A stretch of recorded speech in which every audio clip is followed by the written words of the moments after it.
Let's go mga kachika! Samahan nyo ko sa bagong showbiz updates. Kung bago ka sa channel ko, kung maari lang mag-subscribe ka muna. Salamat! Engaged na ang kapuso actress na si Glyza De Castro, 32, sa Irish boyfriend niyang si David Rainey, 31. Nasa Ireland ngayon si Glyza dahil doon siya magse-celebrate ng Pasko at Bagong Taon kasama ang pamilya ni David. Inanunsyo ni Glyza ang kanyang engagement ngayong bisperas ng Pasko, December 24, oras sa Pilipinas, sa pamamagitan ng Instagram. Nauuna ang Pilipinas ng 8 oras sa Ireland. Sabi ng kapuso actress sa kanyang caption, "Who would have thought I'd say yes in freezing cold weather? It just felt right, sparkle ang wine, Christmas tree, ring emojis."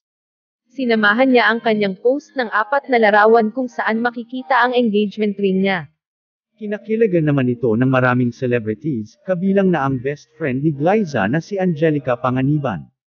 Pati na sina Jasmine Curtis Smith, Solen Yusuf, Iza Calzado, Bea Binene, Jolina Magdangal, Khalil Ramos, Yeng Constantino, at iba pa.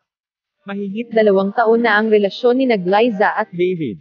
February 2019 nakilala ni Glyza ang buong angka ni David nang magbakasyon siya sa England para sa 30th birthday ni David. Kwento niya noon, na-meet ko na yung family niya kasi nung nag-celebrate ng birthday yung twin niya sa England. May twin sister siya. It's a big birthday, 30th birthday nila. Supposedly, isu-surprise ko siya. But since I was only given a limited time to be there, sinabi ko na eventually. Yung mga pamilya niya talaga, oh my God, we're so happy that you're coming. Nitong 2020 naman, bumisita sa Pilipinas si David at inabutan siya ng enforced quarantine sa Baler, Aurora. Pansamantalang nanirahan si David sa bahay ni Glyza sa Aurora kung saan may bed and breakfast business ang kapuso star. Nang kumustahin kay Glyza si David ng 24 na oras reporter na si Aubrey Carampel, sagot ng 32-year-old kapuso actress, parang mas lokal pa siya kaysa sa akin. Namamalengke siya, nag-grocery siya. Mabilis daw na nakapag-adjust si David sa buhay sa Pilipinas.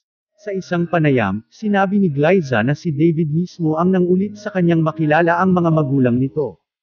Saad ni Glyza, "Well, kasi siya yung nag-initiate na ma-meet yung parents ko.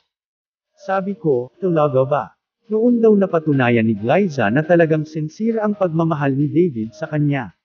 Sabi pa niya, doon mo makikita na ay, itong tao na ito, walang itatago.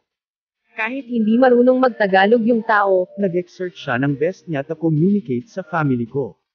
Talaga naman mga kachika ang daming ganap na kasalan at proposal ngayong Pasko. Congratulations Glyza and David.